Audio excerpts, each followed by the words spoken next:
আজকে সব কম্বো হয়েছে, আমাদের তো কম্বোই ফেমাস। প্রথমে রাইসে আসি, এটা হচ্ছে ভেজ ফ্রাইড রাইস। এটা কিন্তু বিয়েবাড়ি স্টাইলে, চাইনিজ স্টাইলে এটা যেটা আগে হতো সেটা এখন আপাতত বন্ধ রেখেছি, এটাই চলছে ভালো। আর তাই এটা বিয়েবাড়ি স্টাইলে ভেজ রাইস। আর এর সাথে কম্বোতে আছে হচ্ছে চিলি চিকেন। এই যে চিলি চিকেনের সাইজগুলো একবার দেখো, এরকম সাইজের 4 পিস চিলি চিকেন যাবে মাত্র 100 টাকার কমবে। 4 পিস চিলি চিকেন মন ভরে যাবে যদি কেউ রাইস চিলি চিকেনের কম্বো খায়। আর একটা কম্বো আছে, এটা হচ্ছে আমাদের দোকানের ভালো ফেমাস কম্বো, সেটা হচ্ছে মালাই চিকেন। এখন বড় বড় লেগ পিস আছে মালাই চিকেনে। যদি কেউ লেগ পিস নেয় 2 পিস হবে না, লেগ পিস হলে এক, ঠিক আছে? লেগ পিসটা পুরো বড় লেগ পিস, বিরিয়ানিতে যেমন লেগ পিস হয় ওরকম বড় লেগ পিস।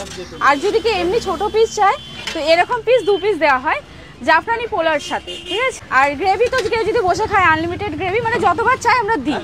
এর সাথে আছে হচ্ছে এই যে আমাদের ফেমাস মালাই চিকেনের সাথে, না বিরিয়ানি না, এটা হচ্ছে জাফরানি পোলাও, যেটা বিরিয়ানি স্টাইল, মানে পুরো দেখতে পুরো বিরিয়ানির মতন, কিন্তু এটা খেতে কিন্তু পুরো বিরিয়ানির মতন না, পুরো আলাদা। এরকম ঝরঝরে রাইস, কাজু কিশমিশ একদম আছে ভরপুর, পেঁয়াজ বেরেস্তা আছে, জাফরানি পোলাও, মালাই চিকেন আর